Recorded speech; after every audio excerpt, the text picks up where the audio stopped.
Oi pessoal, aqui é o professor Maxwell de História e hoje eu vou dar aula para o oitavo ano. Pegue o livro de vocês aí, abram na página 12 e vamos dar continuidade à nossa aula, tá? A gente vai falar sobre a cultura e sociedade da época do Primeiro Império.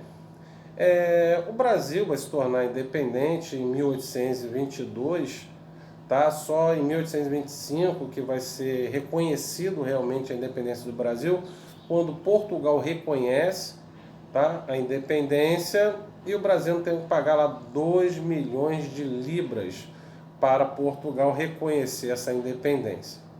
A sociedade brasileira não mudou nada, tanto a nível cultural como social. Continuou uma sociedade na qual a classe dominante continuava sendo os portugueses, apesar do Brasil já ser independente, e outra coisa seria uma sociedade totalmente escravista, tá? Então, o Brasil a nível econômico ainda dependia da cana-de-açúcar, mas estava começando a aparecer o café, tá? E o Brasil precisava de mais escravos. Para vocês terem uma ideia, do século XVIII até o século XIX, vem muitos escravos para o Brasil, tá? Vocês veem aí, por exemplo, na página 13, tem um exercício aí falando sobre a chegada dos escravos. Vocês veem aí, era mais ou menos no ano de 1791 a 1800, era 30, um pouco a menos de 30 mil escravos, tá? Esse pico no gráfico aí vai até 1830, chega a mais de 50 mil escravos, tá? Que vão ser trazidos do continente africano para cá, para o Brasil.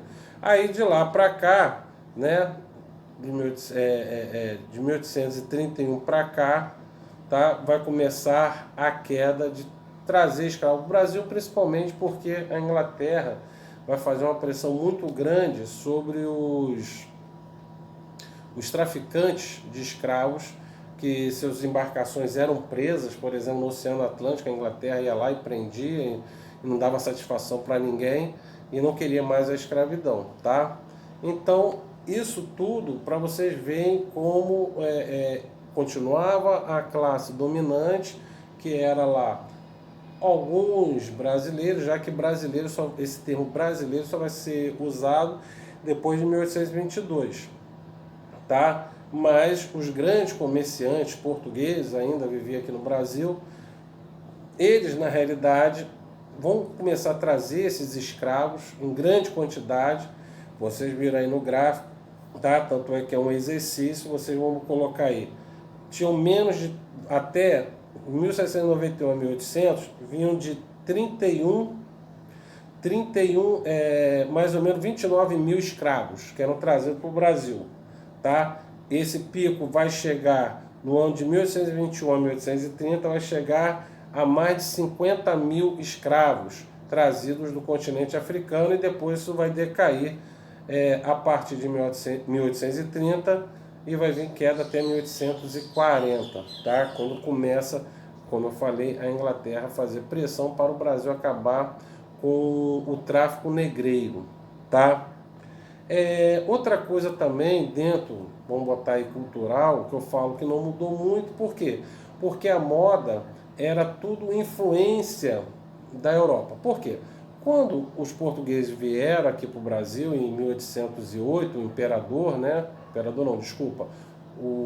A rainha Dona Maria I, com o príncipe regente Dom João, depois ele vai ser coroado como Dom João VI, então ele vai tentar trazer tudo de conforto da Europa para cá, para a corte que acompanhou ele, certo? Sendo que eles vão trazer nesse período costumes, tá? Por exemplo, como reuniões noturnas. Como assim, professor? Então, normalmente eles queriam fazer ali aqui o Brasil de uma continuidade da Europa. Então, o que acontece? Alguns costumes vieram trazidos de lá. Então, eles faziam reuniões para quê? Para mostrar sua roupa nova, para mostrar o seu penteado, para mostrar queria ostentar, vamos botar assim. Então essa reunião era uma ostentação, mas era só a elite que participava. Já o povão mesmo, certo? Eles viviam em reuniões em praças. Por exemplo, incrível que pareça, são costumes que são feitos até os dias de hoje. Tem certos lugares que é normal, por exemplo, pessoas fazerem reuniões em famílias, sem ser datas comemorativas. Tá? Vão lá em casa, fazer uma visita e fazer aquela reunião em família, né? As pessoas se alimentando, trazendo, se ostentando de alguma forma. E algumas cidades pequenas do interior, por exemplo, é normal você ver a população ir à noite para a rua, para encontrar pessoas, amigos, para paquerar. Então isso é normal. E as pessoas se vestem bem, certo? Para sair. Às vezes o cara mora na cidade pequena, o divertimento dele é o quê? À noite sair bem arrumado para ir para as praças e lá encontrar os amigos e às vezes dar aquela paquerada, que isso é normal dentro de uma cidade pequena do interior, tá? Coisas que eles faziam aqui nessa época. As elites se encontravam em casas para ostentar o que eles tinham. E os pobres ali, eles iam à noite para as praças, eles começavam a passear para também ostentar um pouco que tinha, tá? Então, bem diferente aí, tá? E outras coisas também, que era normal eles frequentarem, eram as tabernas, tá? E os botequins, tá? Que normalmente a gente fala botequim aqui no Brasil, onde normalmente os botequim hoje não existe muito, esse termo não é quase usado, tá? Mas os botequim é onde o pessoal se reunia para beber, conversar, bater papo, tá? Normalmente era assim que vivia a sociedade brasileira no início da independência do Brasil. Alguns costumes vieram da Europa, como eu falei, roupas, cabelo, tá? Então, tanto é que aqui no Brasil, por exemplo, às vezes um calor de 40 graus, o cara tava lá de roupas estilo europeia para um clima mais frio, mais temperado. Enquanto o Brasil aqui, principalmente o Rio de Janeiro, que era a capital, o calor aqui no verão, naquela época não era diferente muito de hoje não. Claro que hoje com o aquecimento global diz que o planeta está muito mais quente, mas naquela época já fazia calor aqui. Mas mesmo assim as pessoas faziam questão de botar aquelas roupas de manga comprida, aqueles cabelos, os chapéus. Então aquilo era um meio de ostentar. E o cara sofria. Imagina naquela época, hoje em dia pode ver que a gente se veste mais ao nível dos trópicos. Mas naquela época não, eles queriam imitar o que acontecia na Europa, tá? Vamos lá, outra coisa também que tinha aqui na época também fazia eram as festas religiosas, que normalmente eram feitas pela igreja, tá? E tinha muitas festas de São João, Santo Antônio. Hoje em dia, incrível que pareça, quase não tem. Eu já vou começar a me chamar de velhinho, né?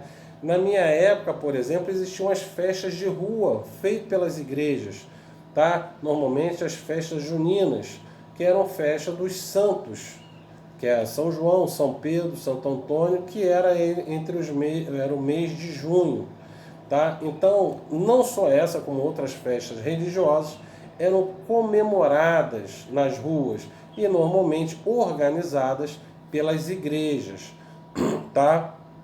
Outra coisa também que às vezes as pessoas comemoravam era quando alguém da família real estava fazendo aniversário.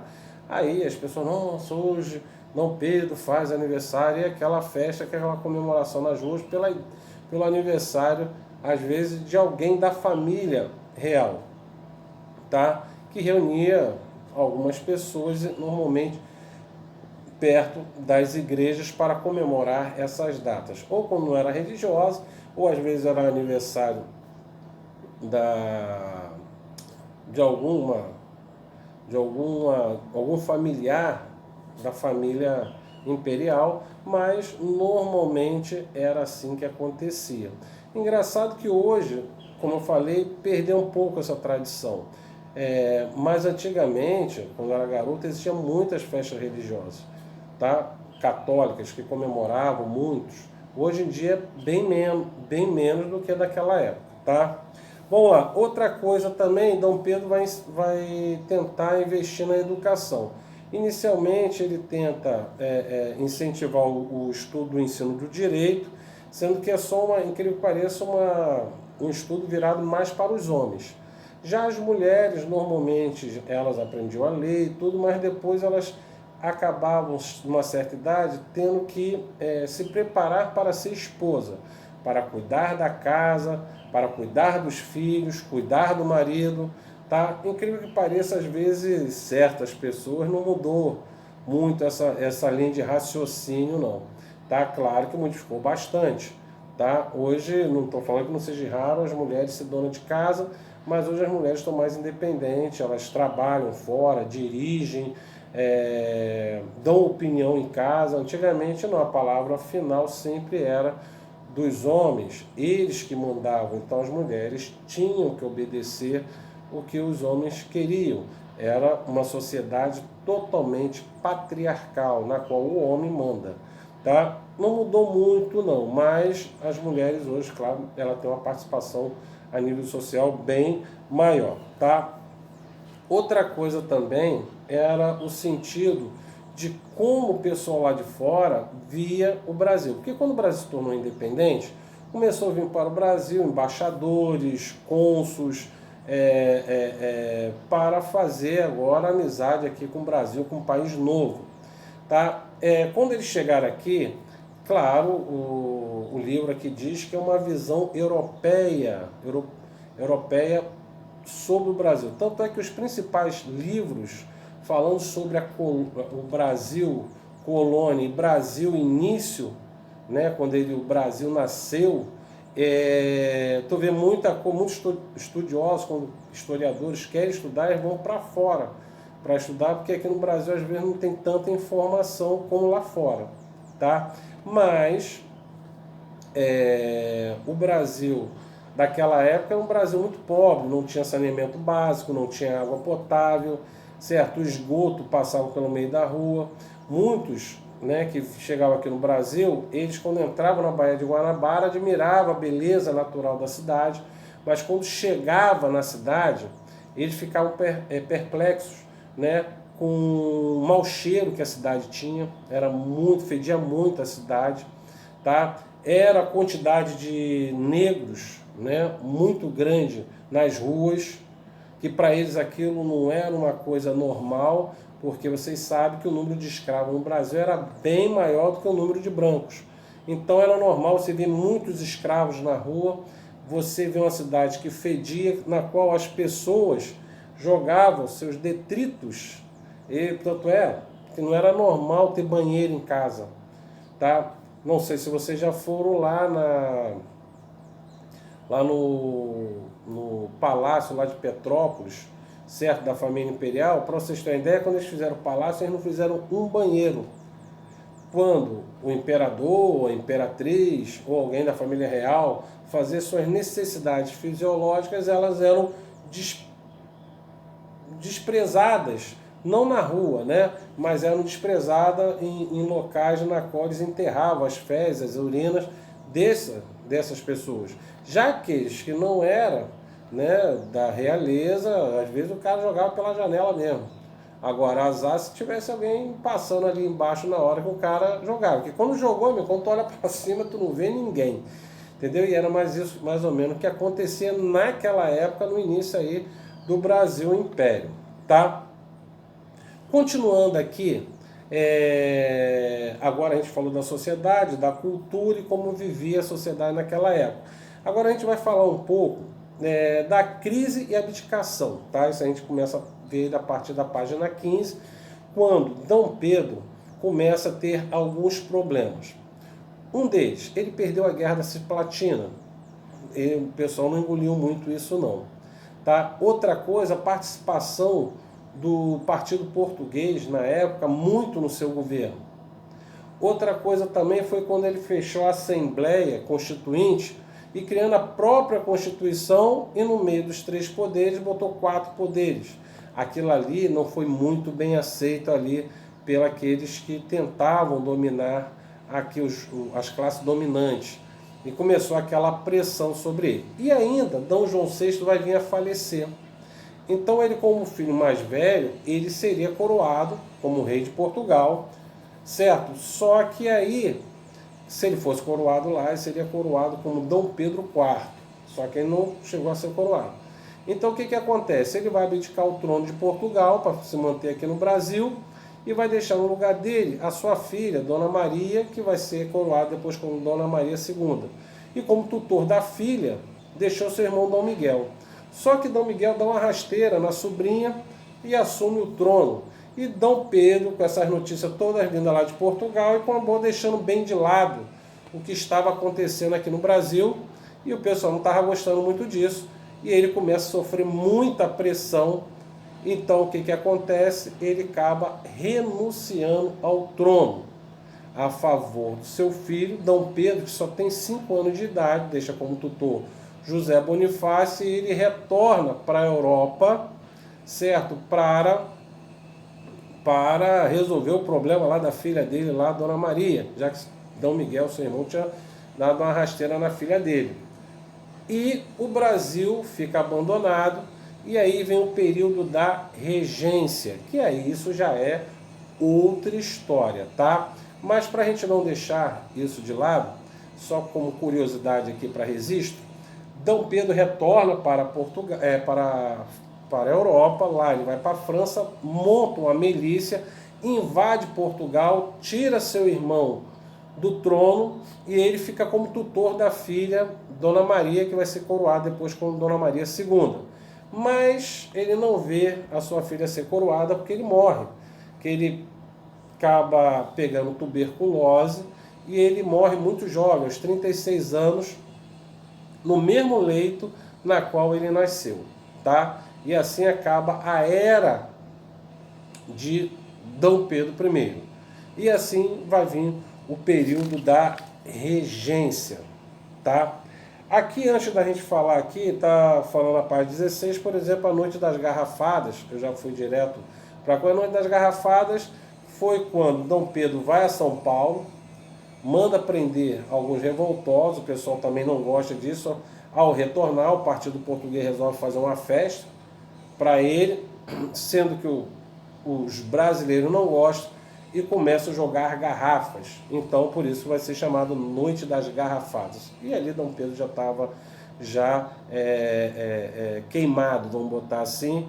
E assim, ele, no dia 7 de abril de 1831, ele retorna, né, para a Europa, deixando aqui seu filho Dom Pedro de Alcântara, que vai ser o futuro Dom Pedro II, como tutor deixou José Bonifácio, certo? E aí o Brasil começa um novo período, que vai ser o período da regência. Vocês peguem o livro de vocês, abram aí na página 17 e vamos corrigir esses exercíciozinhos aí. Vamos lá. Questão número 1. Identifique 3 pontos importantes da primeira Constituição brasileira, outorgada em 1824. Primeiro são aí os 3 poderes, né? Legislativo, executivo, judiciário e moderador. O moderador é aquele na qual os outros 3 poderes, certo? Se não fosse a favor de Dom Pedro, ele como moderador ele poderia anular o que os outros poderes tivessem aprovado, tá? Outra coisa também é o voto para o homem acima de 21 anos e manteve a escravidão no Brasil, não teve a abolição da escravatura.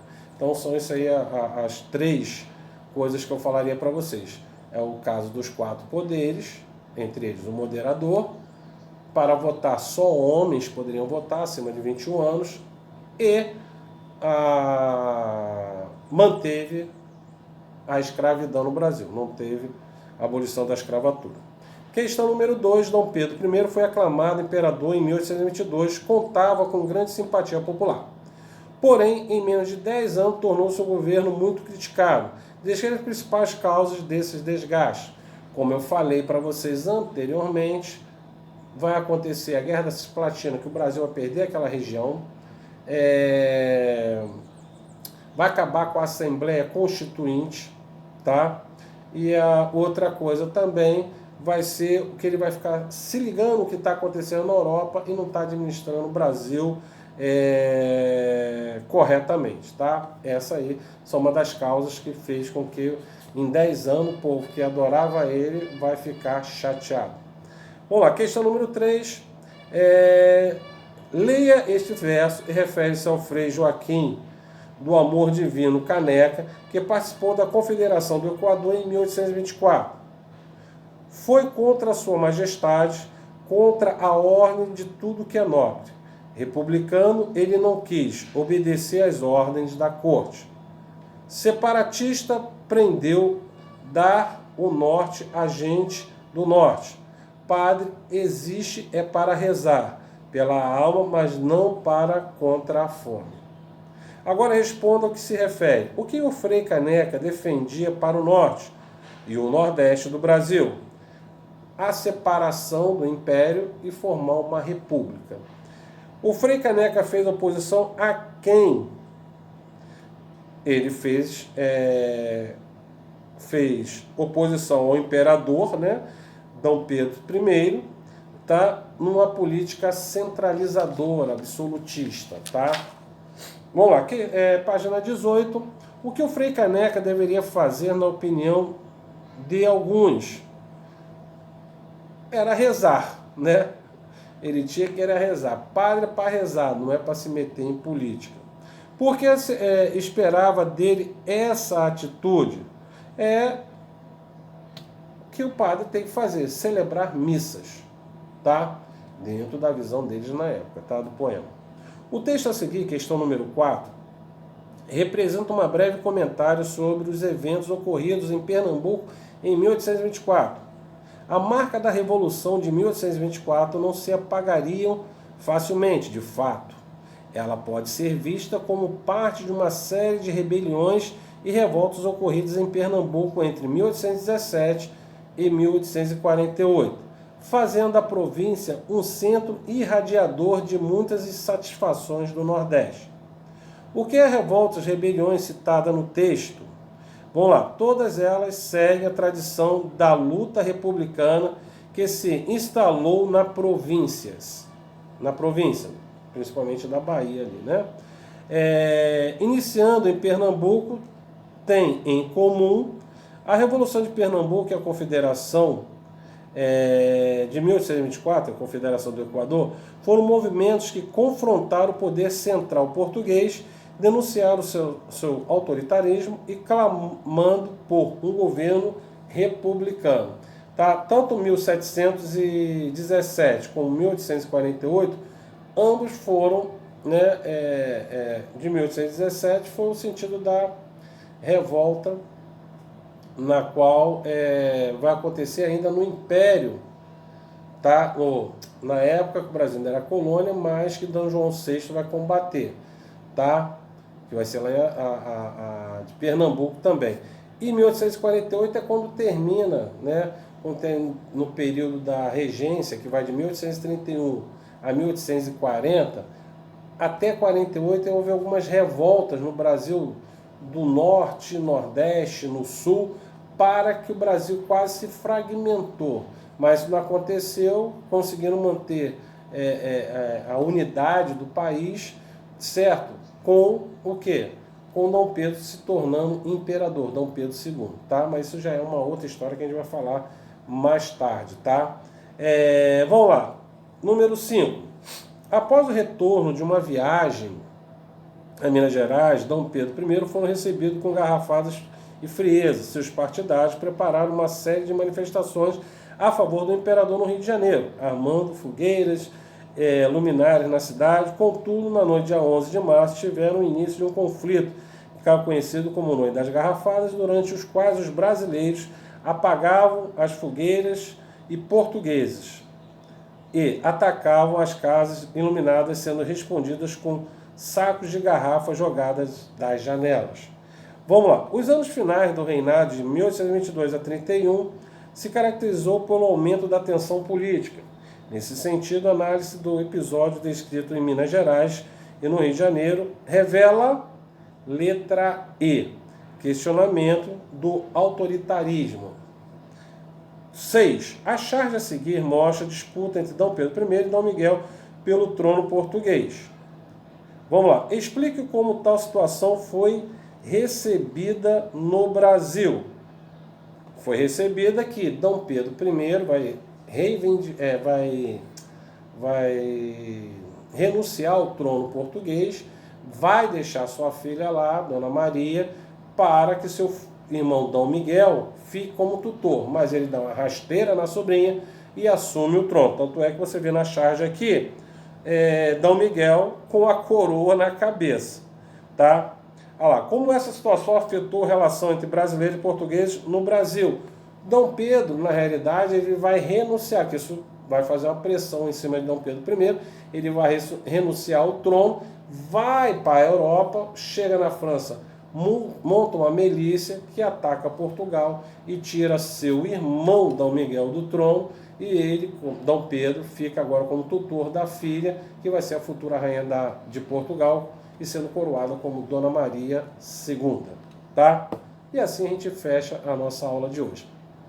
Pessoal, não deixa de ler aí o próximo capítulo, capítulo 10, Brasil Império, período regencial, tá?